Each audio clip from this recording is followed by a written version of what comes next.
The scratching started at 2:47 a.m. on a Tuesday in October, 3 years to the day after my brother disappeared into the Appalachian wilderness. Not the random scrape of a branch against wood, not the scrabble of raccoon claws on siding. This was deliberate, rhythmic. 4 long drags down the steel security door I'd installed on my cabin, spaced exactly like fingers. I was already awake. I'm always awake at 2:47 a.m. My name is Nathan Cross, and for the past 3 years I've lived in a 900-square-foot cabin on the Tennessee-North Carolina border, 18 miles from the nearest paved road, in a valley where cell service is a myth, and the nearest neighbor is a Baptist hermit who hasn't spoken to anyone since Carter was president. I came here with one purpose: to find what took my brother, to understand it, and, if I'm being honest with myself in the small hours when honesty is all you have left, to kill it. The scratching came again, slower this time, almost playful. I sat up from the cot I'd been lying on, fully dressed, boots laced, go bag within arm's reach, and looked at the door. Reinforced steel, deadbolts top and bottom, the kind of security you install when you're defending against something that has hands. Through the peephole I could see nothing but darkness and the faint reflection of my own eye staring back. But I could hear breathing, deep, controlled, the rhythm of something large and patient. "I know you're there," I said to the door. The breathing stopped. 5 seconds of perfect silence. Then a sound I'd heard only twice before in 3 years of hunting. A low vocalization that started as a growl and climbed into something almost like speech. Not words, not language, but communication. Acknowledgement. It knew I was talking to it, and it wanted me to know that it understood. My brother's name was Michael. He was 26 when he vanished, 2 years younger than me, with a PhD in ecology from UNC Chapel Hill, and a job offer from the National Park Service that he'd deferred to spend one last season doing the thing he loved most: long-distance hiking the Appalachian Trail. He'd started in Georgia in March 2019, planning to reach Katahdin by September. He made it to the North Carolina-Tennessee border. Then he disappeared. The official search lasted 11 days. They found his campsite near Max Patch, tent intact, food bag properly hung, water filter still in his pack. His journal lay open to an entry dated June 14th. Saw tracks today that don't match anything in my field guides. Maybe 8. Long canid structure, but the toe spread is wrong. Stride suggests bipedal movement. Going to follow them tomorrow and document. There was no tomorrow entry. No body, no blood, no sign of struggle. The search and rescue teams swept a 10-mile radius with dogs, drones, and thermal imaging. The news coverage lasted a week before getting buried under the next tragedy. The official conclusion was that Michael had fallen into one of the countless unmapped caves that honeycomb the Appalachians, and that his remains would probably never be found. My parents accepted this, had a memorial service, scattered symbolic ashes at his favorite overlook, started the slow, painful process of moving on. I couldn't. Because I'd read that journal entry, I'd seen the plaster cast the search team made of those tracks and then quietly filed away, and I'd known my brother well enough to understand that when he said he was going to document something, he meant it, which meant whatever he'd followed had been real, and whatever happened to him had happened because he'd gotten too close to something that didn't want to be documented. So I quit my job as a civil engineer in Raleigh, sold my condo, and moved into this cabin with a singular focus that some people called obsessive and I called purposeful. I learned tracking from an ex-Army ranger who guided hunters in the Smokies, learned wilderness survival from a Cherokee elder who took pity on my ignorance, learned patience from 3 years of 12-hour days in the forest, following trails that led nowhere and finding evidence that science had no framework to accept. I'd seen it twice. Once at distance through binoculars, a dark shape moving through rhododendron thickets with a gait that was neither fully bipedal nor quadrupedal, but something fluid in between. Once up close, maybe 40 yards, on a ridge above the Pigeon River, where it stood backlit by sunset.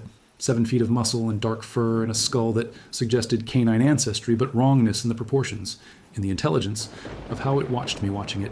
Both times it had vanished before I could get a clear shot, melting into terrain I would have sworn was too open for concealment. Both times I'd found tracks afterward, always the same pattern, four-toed, clawed, with a stride that measured over 5 feet between prints. And now, 3 years after my brother disappeared while following similar tracks, it had come to my door. The scratching came a third time, then stopped. I waited for my heartbeat to slow, for the adrenaline to clear enough that I could think tactically. The cabin had 2 exits, the front door and a window in the back bedroom that I'd modified to swing fully open. Both were monitored by motion-activated cameras. My rifle, a .30-06 with hand-loaded rounds designed for deep penetration on large game, leaned against the wall within reach. I could wait it out. Let it leave. Analyze the camera footage in the morning and add another data point to the 3 years of surveillance I'd accumulated. Or I could open the door. Every rational thought said, wait. Every protocol I'd established screamed that opening the door was suicide dressed up as bravery. But 3 years of hunting had taught me that this creature, whatever it was, operated on patterns I barely understood. It avoided confrontation. It observed from distance. It had been watching me for months, maybe years, learning my routines the way I'd been trying to learn its territory.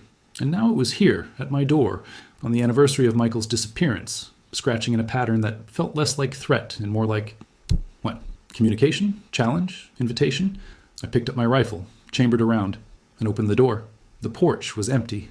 The motion sensor light blazed down on weathered boards, my firewood stack, the propane tank. Nothing moved.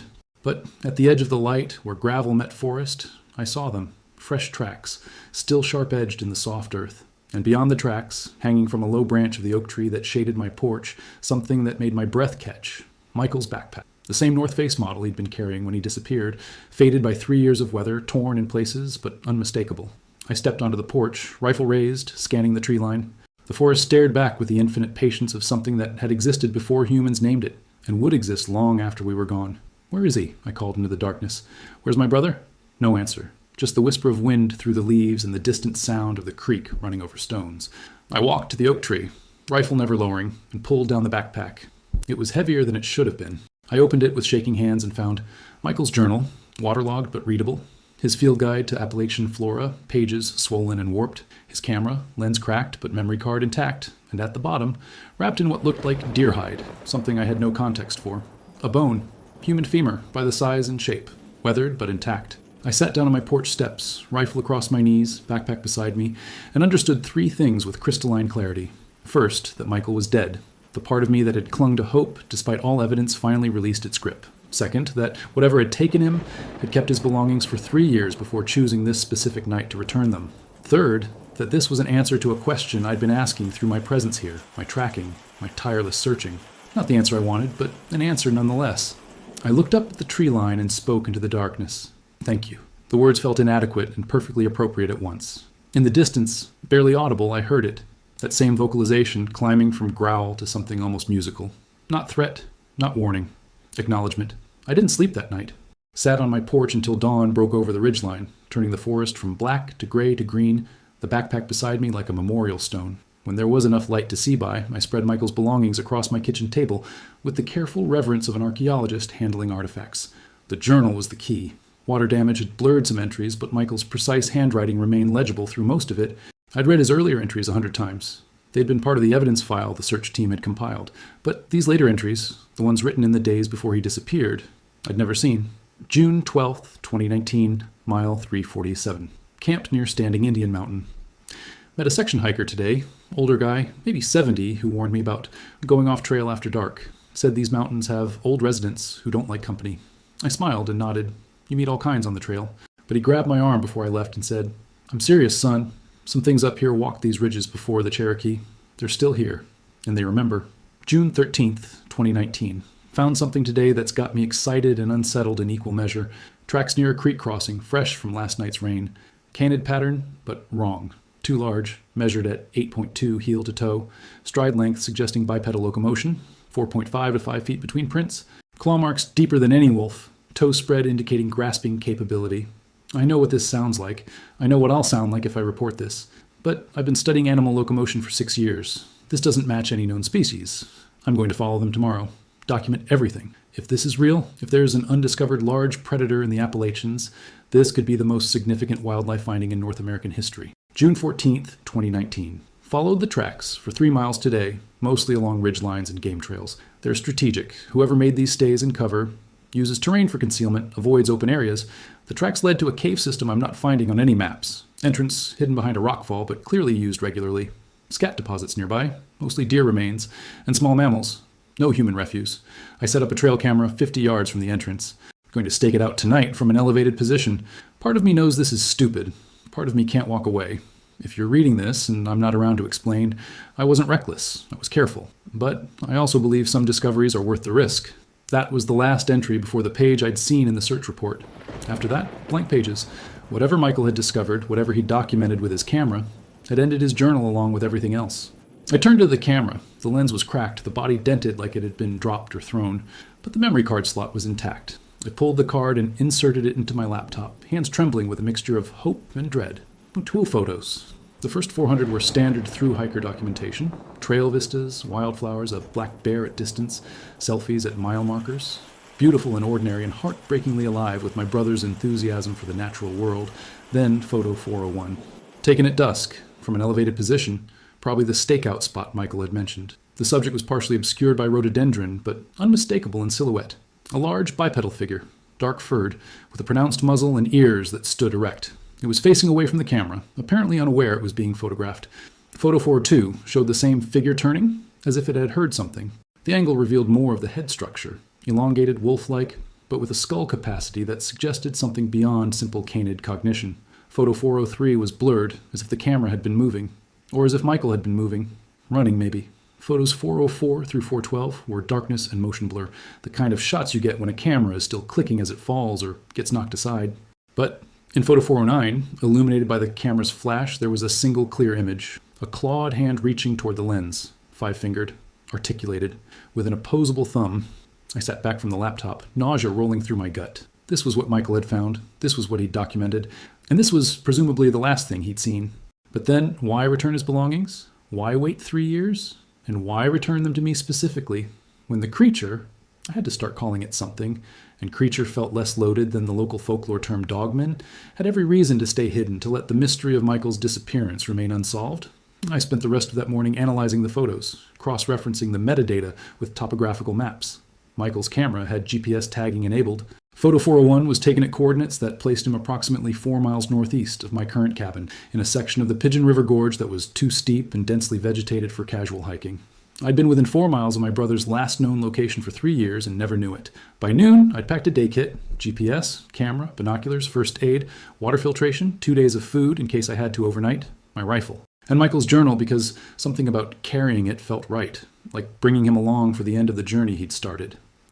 The hike to the coordinates took 5 hours of hard terrain, scrambling up talus slopes, navigating rhododendron hills so thick I had to crawl, crossing creeks swollen with October rain. My body had adapted to this over 3 years. I moved through the forest with an efficiency I'd never had in my previous life of CAD programs and climate-controlled offices. I reached the cave system at 4:37 p.m. with maybe 90 minutes of good light left. The entrance was exactly as Michael had described, hidden behind a rockfall, nearly invisible unless you knew to look for the gap between boulders. Scat deposits marked the perimeter, old and new, suggesting continuous use. I set up 20 yards from the entrance in the same elevated position Michael's GPS coordinates indicated he'd used, and I waited. The forest around me performed its evening transition. Birdsong shifted from daytime species to owls. The light went golden, then amber, then that particular blue that comes right before true darkness. Deer moved through the valley below, their white tails flashing like semaphore. At 6:42 p.m., it emerged. I'd seen it twice before, but never like this. Never in good light. Never stationary. Never with time to truly observe. Through my binoculars, I could see details that photographs would never capture. The thickness of the fur, dark brown to black, with gray muzzling around the snout that suggested age. The musculature of the shoulders, built for power rather than speed. The way the hands, God, I couldn't stop thinking of them as hands, moved with deliberate grace as it carried something from the cave. A deer haunch, partially consumed. It sat at the cave entrance and fed with surprising delicacy, using those articulated fingers to strip meat from bone with surgical precision. The head turned occasionally, scanning the forest with the alert wariness of an apex predator that nonetheless understood it wasn't invulnerable. And then, without warning, it looked directly at my position. I froze. I was downwind. I was concealed. But those eyes, amber in the fading light, locked onto my location with the certainty of something that had known I was there all along. We stared at each other across 40 yards of Appalachian twilight. I didn't raise my rifle, didn't reach for my camera, just held its gaze and waited for whatever came next. It set down the deer haunch, stood to full height, easily 7.5 feet, and made a gesture that stopped my heart. It raised one hand, palm forward, fingers spread. Not threat, not dominance, something else, something that in human terms would have been a wave, a greeting, an acknowledgement of presence. I lifted my own hand, matched the gesture, felt simultaneously ridiculous and certain that this was the only appropriate response. For perhaps 10 seconds we held that pose. Two primates from different evolutionary paths, communicating across a gap that science had no vocabulary for.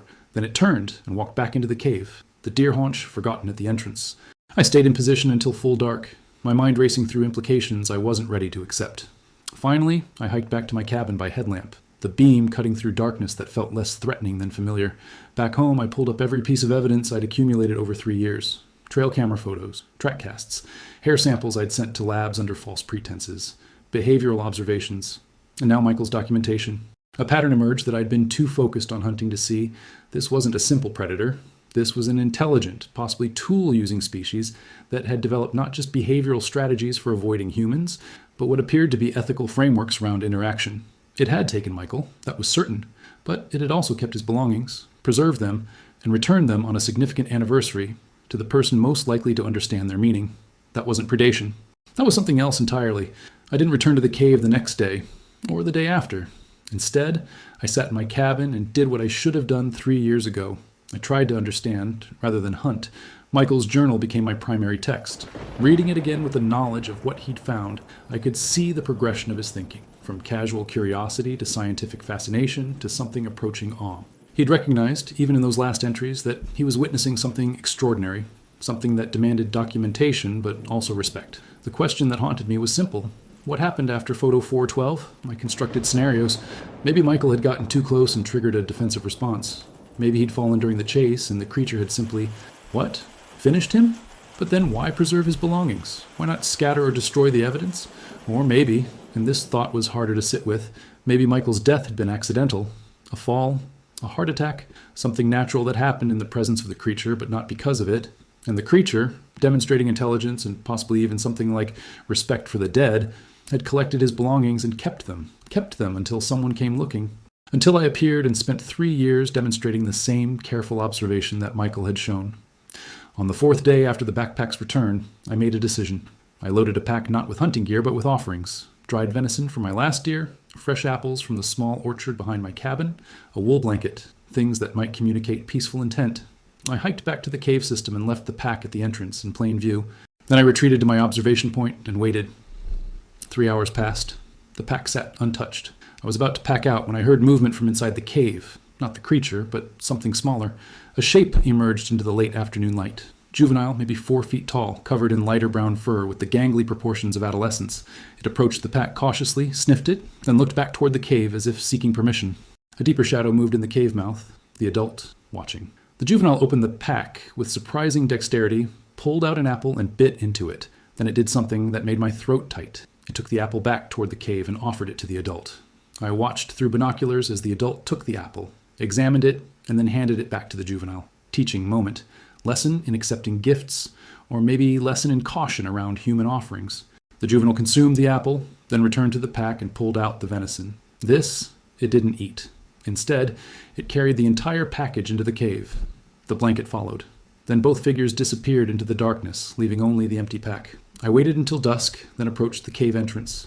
The pack was still there, but folded neatly, and beside it, a collection of items that made my pulse race. River stones, perfectly rounded, a shed antler from a whitetail buck, turkey feathers arranged in a fan pattern, and something that broke my composure entirely. Michael's watch, the waterproof Timex our father had given him for his PhD graduation. I picked up the watch with shaking hands. It had stopped at 8:47, date display showing June 15th, 2019, the day after his last journal entry. This wasn't random. This was deliberate communication. The creature was answering my question. This is when he died. This is what I kept. This is what I'm returning because you've earned the knowledge. I sat at the cave entrance as darkness fell and spoke into the shadows. I need to know what happened. I need to understand. Please. For a long moment, nothing. Then the adult emerged, close enough now that I could smell the musk of its fur, could hear the controlled rhythm of its breathing. It sat maybe 10 feet away, close enough to reach me in a single lunge, far enough to give us both space. And then, in the darkness of that cave mouth, I saw them. Bones. Human bones. Arranged with unmistakable care. A skeleton, nearly complete, laid out in anatomical position. Respectful. Deliberate. My brother's remains. The creature watched me process this. Watched me understand. It hadn't killed Michael. It had found him, probably after a fall, probably already dying or dead, and instead of scavenging, instead of leaving him to the elements, it had done something no animal should be capable of. It had buried him, in its home, with care. Thank you, I whispered, for taking care of him, for honoring him. The creature's ears swiveled forward. It made a low sound, not quite vocalization, more like a rumble of acknowledgement. We sat there in the gathering dark, two beings mourning the same loss in the only language that transcends species. Silence and presence. Block 3. First revelation. I returned to my cabin near midnight and did something I hadn't done in 3 years. I called my parents. My mother answered on the third ring, voice thick with sleep and immediate worry. Nathan, what's wrong? Are you okay? I'm fine, Mom. I found him. I found Michael. Silence. Then my father's voice in the background, asking questions I couldn't hear. My mother's breathing changed, became deliberately controlled. Found him? His remains. He fell, Mom, somewhere in the backcountry. It was quick, and something took care of him afterward, buried him with respect. Nathan, I don't understand. If you found remains, you need to call the authorities. You need to... I can't. Not yet. I need you to trust me that I know what I'm doing. But I wanted you to know. I wanted you to have closure, even if I can't explain everything right now. My father took the phone. His voice had the careful flatness of a man managing emotion. Son, you've been up there for 3 years. 3 years of your life spent searching. Whatever you found, whatever you think you found, it's time to come home. Let the professionals handle it. I am a professional, Dad, just not the kind you recognize anymore. You're a civil engineer living in a shack, hunting ghosts. I'm a brother who needed answers, and I got them. That has to be enough. We talked for another 20 minutes, circular conversations that went nowhere because I couldn't tell them the truth, and they couldn't accept the partial truths I offered. We ended with promises to talk again soon, promises we all knew I wouldn't keep until this was finished. I spent the next week documenting everything. Not for publication. I understood now that some discoveries were responsibilities, not opportunities, but for record. For Michael, who'd started this documentation and deserved to have it completed, I photographed the cave system from every angle, documented the skeleton's position, the care with which it had been arranged, cataloged the items the creature had preserved, Michael's watch, his field guide, even his lucky compass that our grandfather had carried in Korea. And I documented the creatures themselves, because the juvenile's presence confirmed what I'd started to suspect. This wasn't a lone individual. This was a family unit, possibly the last remnants of a relict species, clinging to existence in the only place remote enough to hide them. On October 24th, exactly 2 weeks after the scratching on my door, I returned to the cave with a proposal. I spoke it aloud to the forest, uncertain if I was being heard, but certain I needed to try. I know you understand more than people would believe. I know you've been watching me for 3 years, the same way I've been looking for you. I know you returned my brother's belongings because you recognized grief, because you understand loss. I'm asking for something now. I'm asking for permission to bring him home, to give my family the closure of a proper burial. I'll come back afterward. I'll keep your secret. I'll protect this place. But please, let me give them that. I left an offering. A framed photo of Michael and me, taken on a camping trip 5 years before he died. Both of us grinning at the camera, mud-covered and happy, a pair of brook trout held up as trophies.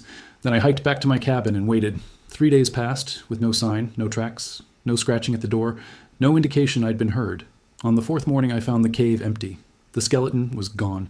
The items I'd photographed were gone. Even the careful arrangement of stones that had marked the burial was scattered, as if deliberately erased. My heart sank. I'd overstepped, asked too much, broken whatever fragile trust we'd built.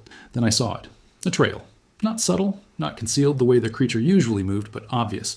Broken branches. Disturbed ground. A path leading away from the cave and down into the valley. I followed. 2 miles through dense forest, across a creek, up a ridge I'd never explored. The trail led to a clearing I hadn't known existed.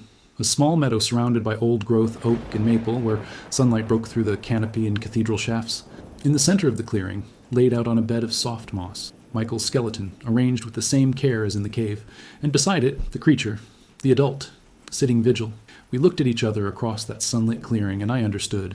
This wasn't permission to take. This was shared grief. This was the creature saying, I lost something too. I cared for him too. We mourned together. I approached slowly, hands visible, weapons left behind at my cabin, knelt beside Michael's remains and the creature that had protected them. Thank you, I said again, for everything. The creature rumbled, that same acknowledgement sound. Then it stood and walked to the edge of the clearing, paused, looked back at me with those amber eyes. And then it howled. Not the Hollywood horror movie howl, but something more complex, musical, mournful. A song that seemed to come from the earth itself, that resonated in my chest and made my eyes burn with tears I'd been holding back for 3 years. From the forest around us, other howls answered, the juvenile.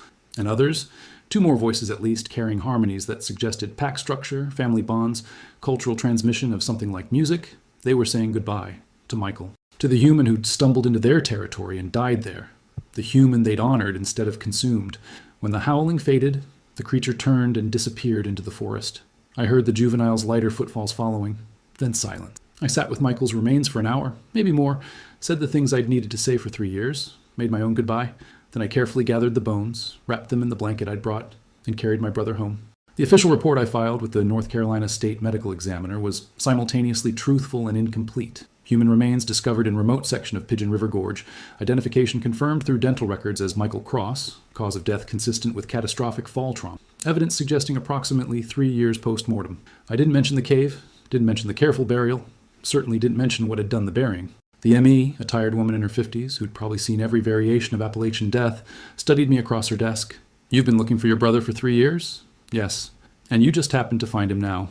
"I've been searching that area for months. The fall rains exposed some of the terrain. I got lucky." She didn't believe me. I could see it in the slight narrowing of her eyes, the pause before she signed the paperwork, but she also didn't push.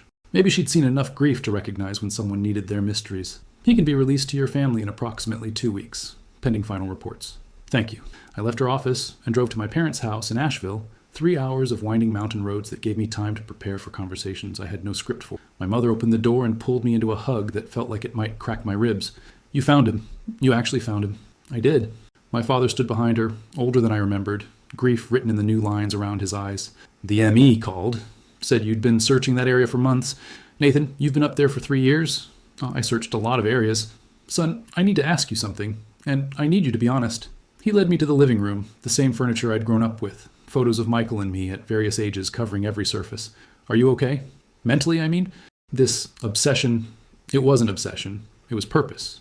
You gave up your career, your life. You've been living alone in the woods for 3 years hunting for a brother who, statistically, you had almost no chance of finding. That's not healthy." I sat down, suddenly exhausted. "You're right, it wasn't healthy. It was necessary." My mother sat beside me, took my hand. "What happens now? Do you come home? Do you try to rebuild what you gave up?" I looked at her, this woman who'd lost one son and spent 3 years watching another disappear into the same wilderness. "I need to go back to the cabin, just for a while longer. There are things I need to finish." "What things?" "Michael's been found. You can let this go." But I couldn't, because finding Michael had revealed something bigger than one missing hiker. It had revealed a species that shouldn't exist, that had somehow maintained itself in the shadows of human expansion, that demonstrated intelligence and empathy and cultural complexity, and I was the only person who knew, the only person who could make the choice about what came next. I stayed in Asheville for 3 days, helping plan Michael's funeral, fielding questions from relatives who'd heard I'd found the body, navigating the strange social dynamics of being simultaneously mourned for and celebrated. The prodigal son, who'd wasted 3 years, but ultimately delivered closure. The funeral was small, a graveside service at the cemetery where our grandparents were buried, looking out over the mountains that had taken Michael and, in a strange way, given him back. The pastor said appropriate things about loss and faith and the unknowable plans of God. People cried and hugged and shared memories of Michael the ecology student, Michael the nature enthusiast, Michael the brother and son. Nobody mentioned the 3 years I'd spent searching. Nobody asked what I'd really found out there in the wilderness, except one person. After the service, as people were dispersing to their cars, an old man approached me. Late 70s, maybe older, with the weathered face of someone who'd spent a lifetime outdoors. "You're the brother," he said. "I am. The one who's been living in that cabin up on Broken Ridge." I studied him more carefully. "Do I know you?" "No, but I know you. Been watching you hike past my place for 3 years now. Watched you learn the forest. Watched you become part of it." He paused. "You found more than just your brother, didn't you?" My pulse quickened. "I don't know what you mean. Son, I've lived in these mountains for 76 years. My daddy lived here before me, and his daddy before him. We know what walks these ridges. We've always known, and we've always kept quiet about it, because some things are better left alone." "Why are you telling me this?" "Because you have a choice to make, and I want you to understand that the choice you make doesn't just affect you, it affects them, and it affects everyone who comes after." He handed me a card with a phone number written in pencil. "When you're ready to talk, call. We meet once a month, those of us who know, those of us who've decided that some secrets are worth keeping. Who are you?" "My name is Harlan Webb, and I've been keeping this particular secret since 1967 when one of them saved my life after a logging accident, and I decided I owed a debt that couldn't be repaid with silence broken." He walked away before I could respond, leaving me standing in a cemetery with a phone number and the weight of understanding that I wasn't alone in this knowledge, that there were others who'd made the same choice I was wrestling with. That night, back in my cabin, I laid out everything I knew. Evidence for disclosure, scientific significance, potential conservation implications, Michael's own documentation, suggesting he'd wanted to share the discovery, public safety considerations, evidence for secrecy, survival of the species, likely fewer than 20 individuals remaining, inevitable hunting pressure from thrill seekers and fearful locals, destruction of habitat through increased human traffic, loss of the only unknown large predator. In North America, I thought about the creature sitting vigil over Michael's bones, about the juvenile learning to accept gifts, about the howling that had sounded like music and mourning combined, and I thought about the hundreds of photos and documented sightings of dogmen that existed on the internet, blurry, dismissed, relegated to cryptozoology forums and paranormal podcasts, safely contained in the realm of the unbelievable. My evidence was better. My documentation was conclusive. I could prove they existed. The question was whether I should. I called Harlan Webb's number on a Thursday evening, 3 weeks after Michael's funeral, he answered on the second ring, voice gravelly with age and something that might have been relief. Wondered when you'd call? You said you meet monthly. People who know. We do. Next gathering is Saturday, 7 p.m. at the old fire tower on Lookout Mountain. Bring what you've documented. Bring your questions. But mostly, bring an open mind. Saturday came cold and clear, the kind of November day that makes the Appalachians look like a postcard. I hiked to the fire tower, abandoned by the Forest Service decades ago but maintained by someone with care, and found 6 vehicles in the small parking area. Inside the tower's base, 7 people sat in a circle on folding chairs. Harlan, a woman in her 40s with the muscular build of a backcountry guide, a young man who couldn't be older than 25, an elderly Cherokee woman with silver braids, a middle-aged couple holding hands, and a man in his 60s wearing a pastor's collar. Harlan made introductions. Nathan Cross, meet the keepers. We don't have a formal name. We're just people who've encountered them and decided that some knowledge is meant to be protected rather than shared. The backcountry guide, Sarah, spoke first. I saw my first one 15 years ago. Thought I was losing my mind. Spent a year researching, documenting, preparing to publish. Then I watched a juvenile playing in a creek, just playing, completely unaware I was watching. And I realized that publishing would end that. Would end them. The young man nodded. Mine was 2 years ago. I hit one with my truck on a back road near Cherokee. It was injured but alive. I got it into my truck bed. Don't ask me how. Adrenaline, I guess. And drove to Dr. Patterson here. He gestured to the pastor. Turns out he's not just a minister. Dr. Patterson smiled slightly. Veterinary degree before I got the call to ministry. We kept the creature in my barn for 3 weeks while it healed. Fed it. Learned it was intelligent enough to understand we were helping. And when it was well enough, it left. But every few months since, I find deer quarters on my back porch. Payment, I suppose. Or gratitude. The Cherokee woman, who introduced herself as Mary, spoke with quiet authority. My people have known about them for centuries. We call them Waya-Delonije, the ancient wolves. They're mentioned in our oldest stories, the ones we don't share with anthropologists. We've always protected them because they're part of the balance, part of what makes these mountains sacred. I listened to story after story, each one confirming what I'd learned over 3 years. The creatures were real, intelligent, and survived only because a scattered network of people had independently chosen secrecy over revelation. When it was my turn, I shared everything. Michael's journal, the photographs, the burial, the howling, the choice I was facing. Harlan leaned back in his chair. Your brother was a scientist. He documented because that's what scientists do. But you're not a scientist anymore, Nathan. You're something else now. What are you? I thought about that question for a long time. I'm someone who found an answer and realized the answer created bigger questions. And those questions? Do we have the right to expose a species that's chosen obscurity? Do we have the responsibility to protect something we barely understand? And if we choose secrecy, how do we live with that weight? The couple, introduced as Jim and Alice, spoke together, their words overlapping in the way of people who've been married long enough to share thoughts. We've been keepers for 30 years, since one of them led us to our daughter after she got lost during a camping trip. Led us right to her, then disappeared.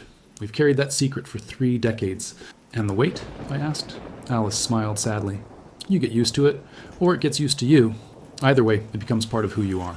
The meeting lasted 3 hours. We shared observations, compared notes, built a composite picture of the creature's range, population, and behavior.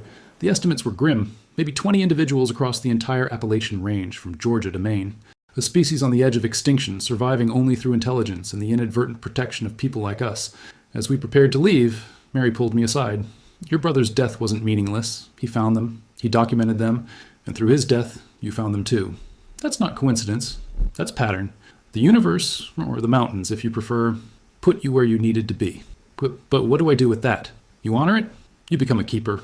And you live with the knowledge that sometimes the most important discoveries are the ones we keep to ourselves. I drove back to my cabin through darkness, broken only by my headlights and the occasional eyes of deer at the roadside. Back home, I built a fire and sat with Michael's journal open on my lap. He'd written in one of his last entries, some discoveries are worth the risk, but he hadn't specified what kind of risk. Physical risk, yes. The risk he'd ultimately paid. But also the risk of knowing something that changed you. The risk of carrying knowledge that demanded choices with no clear right answer. I added my own entry to his journal. Michael, I found what you found. I understand what you understood. And I've decided that your discovery deserves a different kind of documentation. The kind that preserves rather than exposes. The kind that protects the protectors. You would have made your own choice. I'll never know if it would have been the same as mine.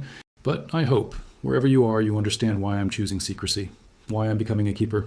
Some secrets of the forest aren't discovered. They're entrusted, and I intend to keep that trust. The first test of my commitment came 3 weeks later when a documentary crew from the Discovery Channel reached out. They'd heard about my brother's case, missing hiker found after 3 years, and wanted to film a segment about wilderness search and rescue, with me as the focal interview. I declined. Politely, but firmly. They persisted, offered money, offered to donate to wilderness conservation in Michael's name, offered exposure that could help other families dealing with missing loved ones. I declined again. On the third contact, the producer's tone shifted from persuasive to suspicious. Mr. Cross, I've done some research. You spent 3 years in those mountains. You found your brother in an area that had been searched multiple times by professionals. Your story doesn't quite add up. That makes it more interesting, not less. My story is that I got lucky. That's all you need to know. We've also heard reports of unusual animal sightings in that area. Large canids that don't match any known species. You spent 3 years out there. Surely you saw something worth discussing. My pulse quickened, but my voice stayed level. I saw bears, deer, the occasional bobcat, standard Appalachian wildlife. If you're looking for Bigfoot content, I can't help you. What about Dogman content? Silence. Then, I don't know what you're talking about.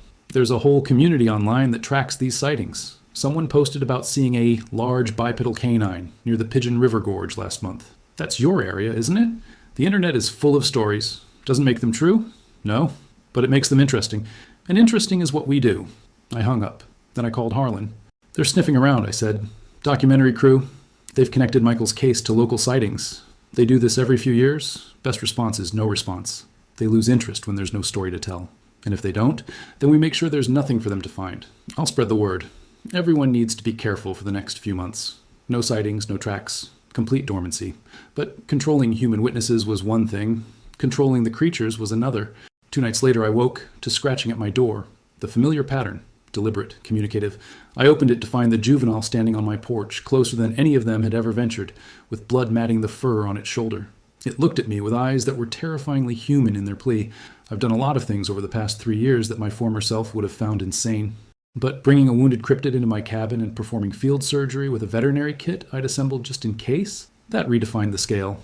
The juvenile was surprisingly compliant, as if it understood I was trying to help. The wound was deep, a gash, from what looked like barbed wire, infected and weeping.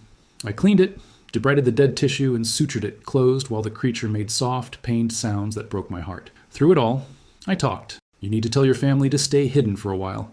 There are people looking. People with cameras and intentions that aren't friendly. I'm going to protect you, but you have to help me by staying invisible. Can you understand that? The juvenile's ears swiveled toward my voice. Those amber eyes watched me with an intelligence that needed no verbal confirmation. I bandaged the wound and gave it antibiotics from my wilderness medical kit, broad spectrum, hoping the dosage that worked for large dogs would translate. Then I opened my door and watched it limp back into the forest, favoring the injured shoulder but moving with purpose. The next morning I found the adult at my tree line. It didn't approach, just sat there watching the cabin, waiting. I walked out, slowly, hands visible. The young one came to me injured. I helped. It should heal, but keep the wound clean and watch for infection. If it gets worse, bring it back. The creature rumbled. Acknowledgement. Then it did something new. It approached to within 10 feet, sat back on its haunches, and vocalized. Not the howling I'd heard before, but something more complex, syllabic, almost like language attempting to form words it didn't have the vocal apparatus to produce. I stood very still and listened, trying to understand, trying to hear meaning in sounds that existed at the edge of human comprehension. When it finished, it placed something on the ground between us, a stone rounded by river water, with what looked like deliberate scratches on its surface, marks that might have been decoration or might have been some form of record-keeping. Thank you, I said, understanding that this was a gift of profound significance. The creature stood and returned to the forest. But this time, it paused at the tree line and looked back, making sure I was still there, making sure the connection remained. Over the next month, the documentary crew made 3 separate trips to the area. I watched from the fire tower as they hiked trails, set up camera traps, interviewed locals who all gave the same response. Never seen anything unusual. Harlan orchestrated a quiet campaign of misdirection, fake sightings in areas 50 miles away, planted evidence that led nowhere, carefully cultivated rumors that made the whole thing seem like local folklore with no substance. The crew eventually left, frustrated but not suspicious. Their segment aired 6 months later. The mystery of Appalachian canids, full of blurry trail camera photos and earnest speculation, but no real evidence, safely contained in the realm of entertainment rather than science. But the experience taught me something important. The keepers couldn't protect the creatures alone. We needed the creatures to understand the danger, to modify their behavior, to become active participants in their own concealment, and that required communication more sophisticated than offerings and gestures. December brought snow to the high country, transforming the forest into something from a fairy tale. The creatures' tracks became impossible to hide, so they moved to higher elevations where humans rarely traveled in winter. All except the juvenile whose wound had healed but who continued to visit my cabin every few nights. It had become comfortable with my presence in a way that worried me. Comfort bred carelessness, and carelessness could be fatal. On the night of December 19th, the juvenile arrived with its mother. Both sat at my tree line, close enough that I could see their breath steaming in the cold air. I stepped onto my porch, rifle left inside, and waited. The adult stood and walked to within 5 feet of me, close enough to smell, close enough to see the individual hairs in its coat, the slight graying around its muzzle, the old scars that told stories of survival I'd never fully know. It extended its hand, that gesture I'd first seen at the cave. But this time, instead of waiting, it took another step forward. I understood this was an invitation to reciprocate, to close the distance I'd maintained out of respect and caution. Every survival instinct screamed warnings, but something deeper, the part of me that had spent 3 years learning to read forest signs and animal behavior, said this was safe, this was trust offered and trust deserved. I extended my hand and stepped forward. Our palms touched. The creature's hand was warm, covered in fur that was surprisingly soft. The pads were rough, calloused from a lifetime of mountain terrain. The claws, close enough now to see their sharpness, remained carefully retracted. We stood like that for maybe 30 seconds. Two species that shouldn't coexist, that every ecological model said couldn't coexist, sharing a moment of connection that transcended language and evolution and the million years of divergent history between us. Then the creature wrapped its fingers around mine, gentle, deliberate, and squeezed. Once, a handshake, a gesture it must have observed from distance, watching humans interact, and chosen to replicate as the clearest signal of peaceful intent. I squeezed back, fighting tears I didn't fully understand. The creature released my hand, stepped back, and vocalized that complex syllabic sound I'd heard before. This time, the juvenile echoed it, call and response, teaching and learning. They were passing down knowledge. Not just hunting techniques or terrain navigation, but cultural information. How to interact with the strange bipedal apes that built structures and carried fire. How to judge friend from threat. How to survive in a world that was increasingly human-dominated. I watched them disappear into the snowy forest and understood something fundamental. I wasn't just a keeper. I was an ambassador. A bridge between worlds that needed each other more than either side fully realized. The next day, I drove to Asheville and bought supplies. Field guides to sign language, books on animal cognition, everything I could find on interspecies communication. If we were going to coexist, if I was going to help protect them, we needed better ways to share information than gestures and guesswork. Over the next 6 months, I developed a system. Simple signs adapted from ASL. Danger, safe, human, stay, come, food, water. I practiced them during every encounter, consistent and patient. The juvenile learned fastest, mimicking the signs with those articulated hands. The adult learned too, though with more skepticism. But slowly, painstakingly, we built a vocabulary. Danger became the most important sign. When I heard ATV engines in the distance, I'd flash the sign and the creatures would melt into deep cover. When hunting season approached, I'd visit their territory and sign danger repeatedly, and they'd shift their range to areas humans avoided. They began to sign back. Simple responses at first. Safe when I asked about their territory, food when the hunting had been good. But gradually, more complex exchanges. The adult once signed injured and led me to an elk that had caught its leg in a deadfall. We freed it together, the creature holding the elk steady while I worked the trapped limb free. The juvenile started signing questions, pointing at my cabin and making an inquiring gesture, asking what it was, pointing at my truck and signing what. I did my best to explain, knowing my answers were probably incomprehensible, but offering them anyway. We were building something unprecedented, a shared language between species separated by millions of years of evolution. But language brought new responsibilities. On a warm evening in May, nearly 4 years after Michael's disappearance, I sat on my porch with Sarah Chen, the same Sarah who was part of our keeper group. She'd driven up from her guiding business in Asheville with a problem that required discussion. There's a family wanting to hike into the Pigeon River Gorge, she said. Father, mother, 2 kids. They've got permits, proper gear, experience. I can't tell them not to go without a reason. How close to the den site? Within a mile. They'll be camping in the meadow, the same meadow where the creatures had laid Michael's bones for me to find. Territory the family group still used regularly. I'll talk to them, I said. The creatures, not the humans. See if they'll modify their patterns for a few days. That night I hiked to the usual meeting spot, a clearing halfway between the cave and my cabin where encounters had become almost routine.